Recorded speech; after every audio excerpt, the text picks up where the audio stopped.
ان کی صرف یہی سوچ ہے کہ بس ہم پیسے کمائیں اور باقی ان کو کوئی بھی عوام کے ساتھ کوئی بھی کسی علاقے کے ساتھ ہمدردی نہیں ہے.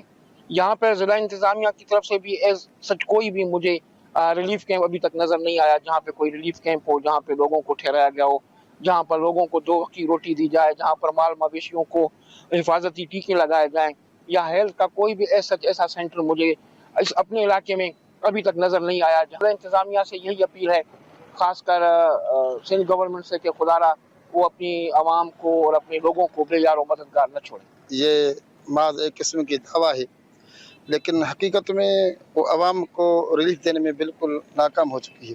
کچے کے اندر ابھی تک ہزاروں کے تعداد میں لوگ پانی میں پھنسے ہوئے ہیں. حکومت کی جانب سے ان کی کوئی اچھی خاصی مدد نہیں کی گئی ہے.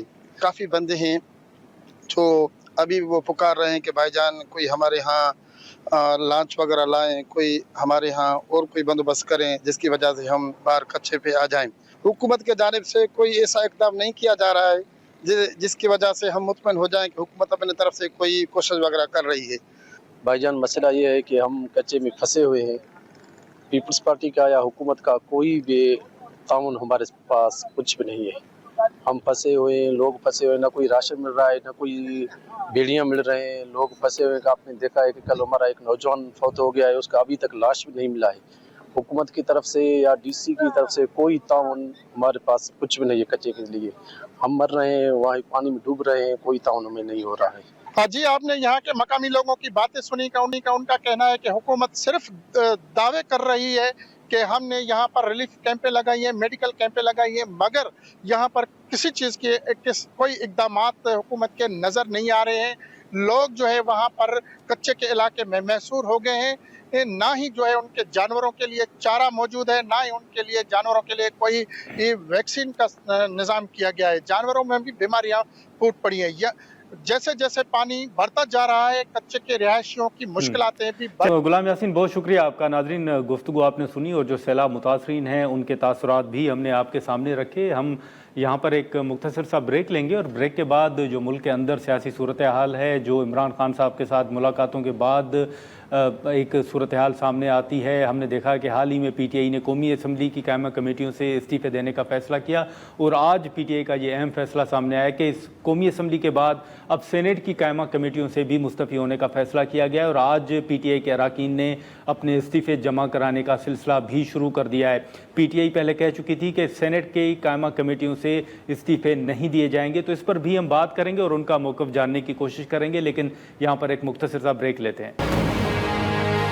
پروگرام میں ایک بار پھر خوش آمدید. ناظرین, ملک کے اندر جو سیلاب کی صورتحال تھی اس حوالے سے گفتگو آپ نے سنی اور جو سیلاب متاثرین کے تاثرات تھے وہ بھی ہم نے آپ کے سامنے رکھے. اب جو خاص طور پر پاکستان تحریک انصاف کی جانب سے حال ہی میں جو قومی اسمبلی کی قائمہ کمیٹیوں سے استعفے کا فیصلہ کیا گیا تھا اور اب سینیٹ کی کمیٹیوں سے بھی استعفے کا فیصلہ کیا گیا اور بعض جو اراکین ہیں انہوں نے اپنے استعفے جمع بھی کرا دیے ہیں.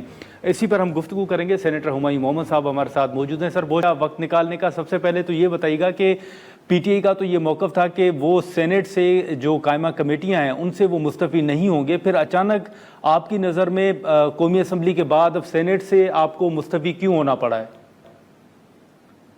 بسم اللہ الرحمن الرحیم. یا کا نعبد و یا کا نستعین. دیکھیے, یہ اس فیصلے نے تو تھا اگر حکومت اپنے آپ کو ٹھیک نہیں کرتی, اگر وہ اپنے طریقے ٹھیک نہیں کرتی, بیسیکلی جو ہم نے پچھلے 2, 2.5, 3 سالوں میں دیکھا ہے, ہم نے لاز کو بگڑتے دیکھا ہے, ہم نے ایسے لاز کو بنتے دیکھا ہے کہ جو آپ کی جو ٹرائیکاٹمی آف پاورز ہے, جو سیگریگیشن آف پاور ہے, جو انڈیپینڈنس آف جوڈیشری ہے, اس کو گریجولی ایروڈ کر رہی تھی, تھوڑا تھوڑا کر کے ایروڈ کر رہی تھی. پھر ہم نے دیکھا ایک بہت بڑا ایک طوفانی سیلاب آیا جس نے جوڈیشری کی انڈیپینڈنس کو بالکل تباہ کر دیا. اس کو ہم کہتے ہیں 26ویں ترامیم. یہ وہ 26ویں ترامیم ہے کہ جس کے اوپر 1 سیکنڈ بھی نہ سینٹ کی نہ نیشنل اسمبلی کی قائمہ کمیٹی کے اندر کوئی ڈسکشن ہوئی, نہ ان کے فلور آف ہاؤس پہ ہوئی ہے, اور اس نے بالکل ہی جو بیلنس آف پاور ہے وہ شفٹ کر دیا ہے ججز کی تقرری کا,